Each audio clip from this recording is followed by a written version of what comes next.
Monologue practice में भी आप इसका यूज़ कर सकते हैं। मान लीजिए जब आप मोनोलॉग प्रैक्टिस कर रहे हैं, आप अकेले हैं, आपने सिचुएशन इमेजिन की, ऑडियंस को इमेजिन किया, आपने अपने कैरेक्टर को इमेजिन किया जिससे आप वो बात कह रहे हैं, तब आप ये सेंसेस का यूज़ करके अपने सीन में, अपनी परफॉर्मेंस में डेप्थ ला सकते हैं। इम्प्रोवाइजेशन में भी हेल्प करता है। इम्प्रोवाइजेशन में भी सेंसेस यूज़ कर सकते हैं। जब आपके पास लाइन है या डायलॉग है, उसमें आपको कुछ इम्प्रो करना है, या फिर आपके पास कुछ लाइन या कुछ डायलॉग्स ही नहीं है, वहाँ सिर्फ आपको एक सिचुएशन दे दी गई है और आपको इम्प्रोवाइज़ करना है, तो यहाँ पर आप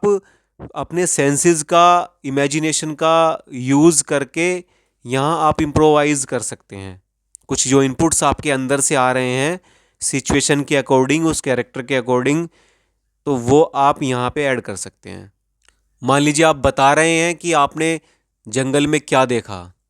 क्या कैसी ऐसी कुछ डरावनी चीज़ थी, आप डर गए थे, आप या रास्ता भटक गए थे, या आपने जानवर को देखा, या कोई जानवर आपके पीछे पड़ गया था, या कोई सांप था वो गिरा, एकदम गिरा आके, है ना, या आप रास्ता भटक गए, रात हो गई, वो ऐसा कुछ हो सकता है। तो ये टेक्निक्स, ये यूज़ करने के लिए आपको इमेजिनेशन भी स्ट्रोंग करना पड़ेगा, अपना ऑब्जर्वेशन इमेजिनेशन दोनों स्ट्रोंग करने पड़ेंगे, तो उससे आप ये एक्सरसाइज कर पाएंगे। क्योंकि आप मान लीजिए कहीं इमेजिन करके, आपको सेंसेस का यूज़ करके इमेजिन करना है, या इमेजिन करके आपका जो उससे इमेजिनेशन से जो सेंस एक्टिव होंगे, उनकी फील से जो आपको आउटपुट दिखाना है, देना है, रिएक्ट करना है, तो उसमें आपके ऑब्जर्वेशन भी आपकी हेल्प करेगा। जब आपको आपने ऑब्जर्वेशन किया हुआ होगा तो आपको पता होगा कि कोई चीज़ कैसे होती है, ये चीज़ ऐसे होती है, ये ऐसी होती है, ये ऐसी होती है, तो वह आपने वो ऑब्ज़र्व किया हुआ, आप अपने थॉट लेके आएंगे, उसको इमेजिन करेंगे, या आपने जहाँ ऑब्ज़र्व किया होगा अपनी इमेजिनेशन को वहाँ पहुँचाएंगे, और उस इमेजिनेशन से एक रिएक्शन जनरेट होगा, एक इमोशन से। एक सिचुएशन थी, आपने बनाई, उससे एक इमोशन, एक फीलिंग जनरेट हुई, और फिर आप एक्शन कर लेंगे, है ना। जब आपके पास थॉट ही नहीं होंगे, या फीलिंग नहीं होगी, इमोशंस नहीं होंगे अंदर से, तो फीलिंग्स नहीं होंगी, थॉट नहीं होंगे, तो इमोशंस भी नहीं निकल के आएंगे, और जब ये सब नहीं होगा तो एक्शन भी नहीं हो पाएगा। तो क्या फिर एक्शन या रिएक्शन करेंगे आप,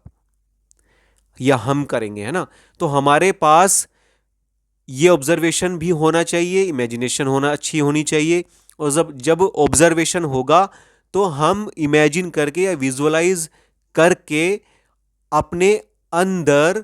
वो रियल फील या सेंसेस का यूज करके हम वो रिएक्शन दे पाएंगे, ला पाएंगे, जो ऑडियंस को रियल और नेचुरल लगेगा, जेन्यून लगेगा, ओरिजिनल लगेगा, ऑथेंटिक लगेगा,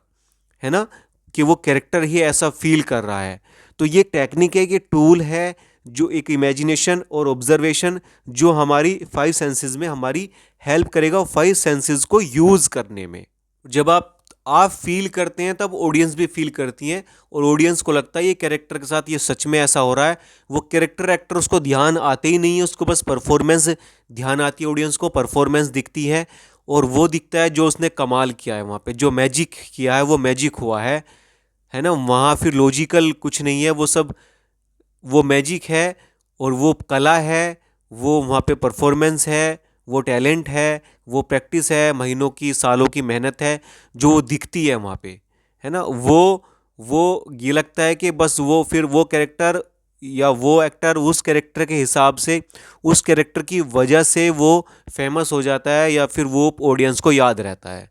कि हाँ उन्होंने ये कैरेक्टर प्ले किया था, आपने ये किया, आप बहुत अच्छा काम किया आपने।